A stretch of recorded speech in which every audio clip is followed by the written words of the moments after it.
Hi everyone, this is Reggie And Bollie. and you're watching The Journey with Nayoka. Keep it loud. We no watch any man, any face, they come celebrate, we are concentrate.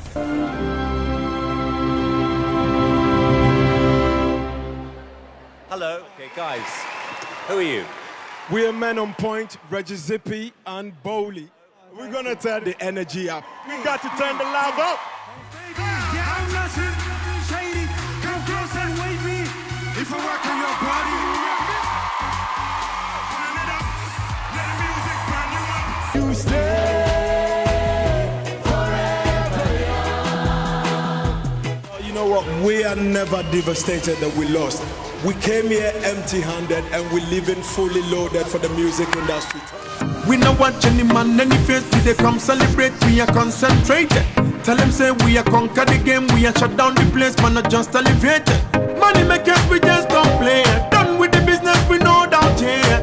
We not give up, we slow down traitors. Bounce to the rhythm, we more than greatest. We are born any man when a nice way you pull off the knife and distract nature. Man a hustler, we now want sleep. So they know how to place you. There's Reggie N Bollie, there's Gifty, you know, and when you go back, there's Flair East. If you're not there at all, there's nothing to be talked about. Yeah. I think I'll say Simon. Yeah, same, Simon, yeah. Hi Reggie, hi Bollie. Hello. Welcome to The Journey. Thank you very much for having us. Pleasure. Yeah. Guys We're here. glad to be here. Yes, you guys are doing so well. How are you feeling? Are you just as excited as you were 8 years ago? Yeah. Broke into the limelight.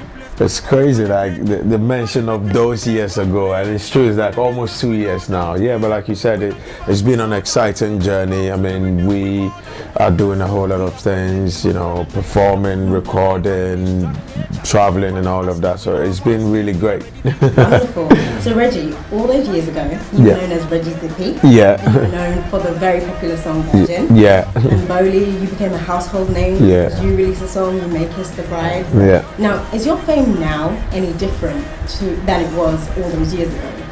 Well, I would say there is a little bit of difference in the sense that the only difference is that now the fans are more of like not just one particular genre of music, but we cut across. But it's almost the same thing you feel back in Africa, but here it's much crazy. Like going about is even crazier. But back in Africa you can, you know, squeeze it around, but here it's crazy. But I mean, you get into this because it's part of the job, so yeah, we love it. So how did you both formally form the duo known as Men on Point? Because that's what you were called first. Yeah, exactly. Before you became Reggie N Yeah. Bollie. So before Men on Point came about, like myself, way back in Ghana, I used to do my stuff as a solo artist. Reggie used to do his stuff as a solo artist, and then I relocated in the UK, and he joined 2 years after that, and we kept talking, and you know, we were, in as much as we would talk about our family life, music always gets the best of the time. So we started, like, you know, saying, okay, maybe we can start by recordings and stuff. So the conversation went on, and Men on Point came about. Wonderful. So you guys were already friends in Ghana before you came here? You were already friends? Exactly, yeah. Right. Okay, so when I first heard that you both would be on X Factor, I was like, hold on a minute, Reggie Zippy, Bollie, they sing on a tree. Yeah, exactly. So I was wondering how the UK industry would That's take right, to you. yeah. And then when you came on X Factor, Yeah. when you got on the stage, you both took my breath away. Thank you. Incredible. Thank you. Now, when you informed like family and friends that you were going to audition for X Factor, did they discourage you or did they encourage you? Or did you even tell them that you were interested in auditioning? I think the good thing is, you know, at this moment we are both like men in our own rights with families, so like all we needed was the support from our wives, and they were really supportive when we told them. Before X Factor, we had already done Britain's Got Talent. We got really close to the judges stage, but it was a blessing that we didn't actually appear, but rather go on X Factor. So the family, they were really excited for us. I remember that very audition was on my birthday, so it was quite special for us when we got there, and you know, we got all the yeses, and the whole Wembley was erupted, and you know, it was wicked to get that support and reaction. Yeah. So the big question on everyone's lips is, do you think the X Factor is fixed? There are a number of competitions. Yeah. People are like, oh, this one is fixed and this one isn't. Yeah. And there's no way of truly knowing. I absolutely understand that. But there have been so many mistakes made in the past. For example, Ollie Murs with one of the artists. Yeah, Monica Michael. Exactly. And then Simon Cowell with Gifty. Yeah. There's always a slip of tongue. Yeah. So do you believe the competition is fixed? It's never fixed. It's not. I think one thing a lot of people don't know is that the show is actually regulated by, how do you call it? You know, the media commission. I've forgotten their name, so they can't really do anything. However, one thing is, it is a TV show first, and then a singing competition. So for the TV people, they need to project the people. It's just like a director casting for his movie. Do you know what I mean? So they know how to place you, and in placing you, maybe Reggie N Bollie, maybe they might throw more emphasis on our family and the fact that we are from Ghana and we've come, and probably you are just a young, boy coming up. So the content behind you is not much. That's when people feel like, oh, this person is getting more favors and that, do you know what I mean? But it's not fixed. No, it's not. Anybody that tells you it's fixed, I don't believe them. It's not. I mean, sometimes people go on it and because they don't really go as far as they want to, they say it's fixed. Just like our situation, sometimes we get our fans right in there. Yo, you should have watched. You're like, Everyone would have said that you should. Exactly, yeah. Absolutely. So a lot of Afro-Caribbean people wanted to boycott the show. And this isn't the first time. They wanted to boycott it years ago. Yeah. Then when both of you didn't come first, they wanted to boycott it. When Gifty didn't place first, they wanted to boycott it. Yeah. Can you understand their reasons for saying this? Yeah. Wow. I get it. People might want to see their own do very well. Do you know what I mean? But what I would say is that for every time that we appear as Africans or as Caribbeans, as Ghanaians, as Nigerians, Jamaicans, anytime a single person from these backgrounds appear on such mainstream shows, we need to be happy because we're still winning. Do you know what I mean? Because like you're saying, there's Reggie N Bollie, there's Gifty, and when you go back, there's Flair East. Do you know what I mean? So Alexander Beck, GLS, do you know what I mean? So it's growing, and gradually you see all of us going in different corners of the industry, and it all gets better. Understand their worries, but then again, one way or the other, we are there. Exactly. I mean, if you're not there at all, there's nothing to talk about. Yeah. But one way or the other, you're there, so you give the people something to talk about. Like, yes, we're there representing ourselves. Yeah. So yeah. I love your viewpoint. Thanks. Completely non-biased, and I love the way you express yourself. Thank you. So, the question. Yeah. Huge question. Everyone wants to know. Your fans want to know. Were you released from SYCO, or did you guys decide to leave? Yeah, good. That's a good one. So let's put it this way. It was a very, very mutual agreement. Do you know what I mean? In every business relationship, let's say like before we came here, maybe you wanted us to do the interview here, and probably we would have said, nah, we like the Thames, we want to go close to the Thames, we want the shots, do you know what I mean? And you're like, no boys, trust me, this is what I do. The sound will not be as best as over here. We also like, no, we like the wind, do you know what I mean? So exactly, but it's all good, for the good reasons. Our time at SYCO was amazing, and we still have very good relationship with them. I mean, just 2 days ago we were emailing the digital team, we need this, and some of them meet us, we go for drinks. So it was all peaceful. We wouldn't say SYCO said no, we don't want you, and we wouldn't say we went in there and said we don't want you. No, it was very, very like everyone presenting their argument and say, okay, fair enough, let's go. Yeah. So it's a mutual understanding. Yeah. Okay, yeah, I get your point, I get your point. Let's part ways, but Exactly. And the thing is, every terms of the agreement was fulfilled by SYCO. Do Do you know what I mean? So they didn't breach anything. We didn't breach anything at all. So it was just, you know, as nice as that. Yeah. See, the main reason I asked that is because a day or so later I read a tweet. Yeah. And it read, "We're finally independent." Yeah. And it feels Effing right. Yeah. Now I felt as though there was a bit of animosity or anger behind it. And then my second thought was, I have a feeling Reggie wrote it. Reggie, yeah, he looked like he wrote it. So Reggie, was it you that wrote it? It wasn't us. It was the digital team. Yeah. Because that's the thing, like, you know, so right now as I'm here, probably by the time we finish this interview, you might see a tweet from our account, you know what I mean? And yeah, so, and the thing is, there are times that we go on there, do you know what I mean? So like this live stories thing, we will do it because we've got the phone.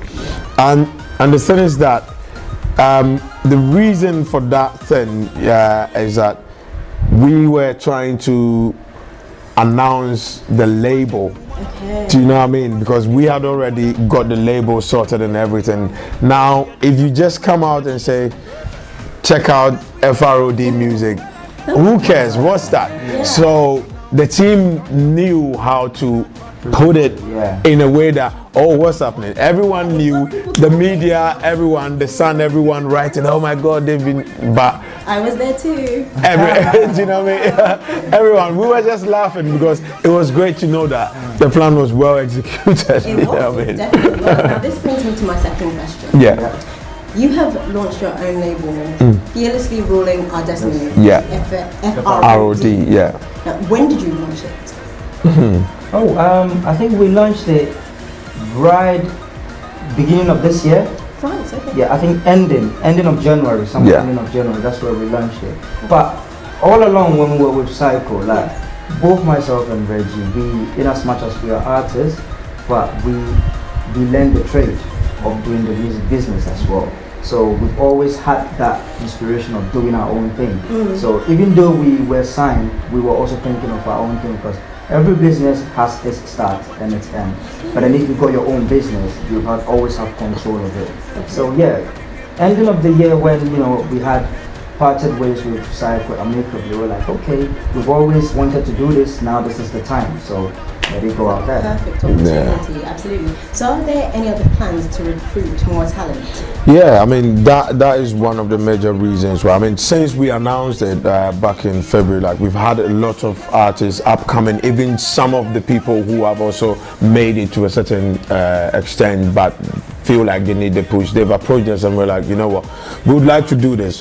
One thing when it comes to music and investment, as we all know, is it involves a lot of money, do you know what I mean? And we definitely, in terms of our career in the UK, we are still at the beginning stages. So whoever has approached us, we're like, you know what, we'd like to do it, but for now, we need to kind of build what we are doing to a certain extent, and then we'll be able to say, let's take you on. However, we are open for, you know, probably it's more to do with like distributing, you know, because we've got all these things there, so we can easily say, okay, yeah, this song is wicked, let's distribute, what's your percentage, you know, because it's business that we are doing now, you know what I mean, aside being the artist, and it's nice, you know.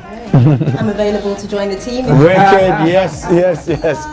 Yeah. Free. Lovely, love that. Can you share a few names with us, like who showed interest, who has shown interest in FROD? Yeah, you see, I would have loved to mention the name, but for the fact that if we put out their names and the fact that we haven't signed them on, it's not best for them, because it will look like, oh, they are begging Reggie N Bollie to say, which is not the case, because anyone, I mean, we've had people write to us from like South Africa that they want us to sign, Nigeria, Ghana, here in UK, and we take the time to reply to all of them and say, you know, thanks very much for expressing your interest. At the right time, we would. And we don't even ask for their demos. Anyone who comes around and we don't really know much of them, we just research them to see, listen to them and know how they are, because we've got plans. And the thing is, the good thing is, it's not just me and Bollie. We've got like a team, you know, like people in, you know, high places. So exactly, do you know what I mean? Because they're all investing in it. So yeah. Okay. How did your fans receive your singles New Girl and Link Up? They were amazing, they loved it. I mean, when New Girl came, we were blown away though, because in as much as going to studio recording is fun, but the next phase of it is when it gets released, you want to see people's reaction. And each and every single day, we hear people go like, oh my days, I've been playing this all over again. So to us, we start to feel like, okay, it has paid off. Yeah. Even if you go to the studio and then you make a song and you get about 100 and like let's say 200,000 people saying, oh my God, you've done a great job. You should be proud of yourself. So in such superficial times, which one is more important to you? The beats, like the musical element, or the lyrics? For us, we've grown to understand that the lyrics are more important than just the beat, because the beat will come and go. It's not every day that people wanna dance, and most of the people, when you look at some of the statistics, you realize people even listen to more music when they are driving or when they are not really moving. Do you know what I mean? So that's where you have to pay attention to the lyrics and all of that. And it's something that we feel like it's very important going forward, especially now that we are on our own, to say, yeah, let's do deeper songs. Yeah, and exactly. Role models as well, so people are definitely listening to you. Exactly, and it's very important for us. You know, sometimes we're writing songs and like, you know, when you bring the songs to them and the kids are singing along, and I'm like, oh my God. Yeah. There was this song at a point, remember that song, Let's Talk About Sex, Baby? Yeah. So you had the children singing. And I was like, wow. So this is what happens when we go out and do something. Do you know what I mean? Because like any dangerous thing we sing, we are arming them with it. You know. So yeah. You want to be able to put out a song where the age is like after 10 years, 20 years, you listen to it and you feel good about it. Yeah. You don't want to put out something like, Why did we call that? Exactly. Yeah, that feeling. Absolutely. So are there any big collaborations in the pipelines? For example, with Cheryl Fernandez? You know, I mean, Cheryl, it would have been great to have her, but obviously we know she's just had a baby, you know, and it would be quite selfish of us to still say, we know you've just had a baby, but we still want you to come and, you know. So, but she's made us that promise and we're still in touch with her and all of that, but we just feel like, be reasonable. Will you be happy to have had a new baby and another person saying, can you put your baby down, let's go to the studio? Exactly. Yeah. So but apart from that, you know, there are one or two people that we're still in talks with. We've already had one of the top legends in Africa, you know, feature with us, and we just can't wait to, you know, like really excited about that. And we're seeing what we will do over here in Europe and America as well. Yeah. Great. I'm looking forward to all of your Yeah. I want to ask you 3 questions and I want you to answer them frankly. Be frank. Who is the most difficult judge on X Factor? difficult. Yes. You can't persuade them, you can't shape them. I would say Simon. Because if he doesn't really like what you're doing, he's not gonna be about the bush himself. The same with our boss, Cheryl. Cheryl is more open, and we'll be like, okay, I'll wait, I'll still give it, but someone, if he doesn't get it straight away, he doesn't get it. Yeah, straight. And you? Yeah, same, Simon, yeah. Okay, second question. If you could change anything about your X Factor experience, what would it be?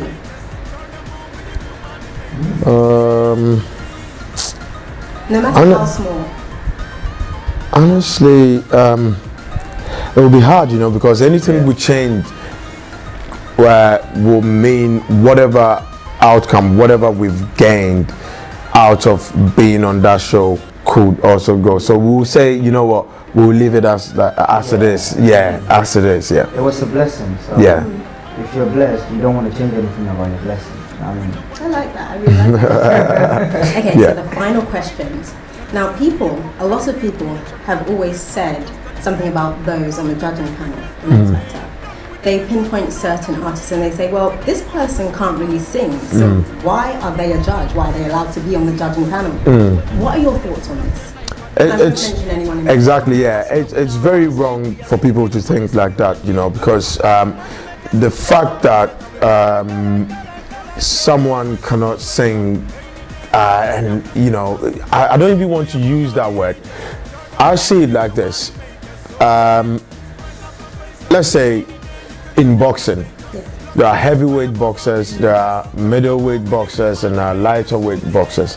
The fact that someone is not like maybe, who's the reigning champion of heavyweight, what's his name, David Hayes, that doesn't mean that they are not boxers. Do you know what I mean? And even putting that aside, that people, Simon doesn't sing, but trust you me, when Simon makes a music decision, 9 out of 10 he's right, because there are people who are gifted with that. Do you know what I mean? Like right now, I don't know if maybe you are a singer or anything, but wicked. Oh, okay, yeah. You know what I mean? But there is something you know about music that if I present my song to you, you can say, oh, yeah, this is good, but I think if you did it this way, do you know what I mean? And you don't have to be a singer to do it. X Factor was created by a non-singer. Simon hasn't ever sung. This is true. Yeah. People need to take this into consideration. Exactly. Do you know what I mean? So yeah, that's the thing. Okay, so finally, what are your future plans?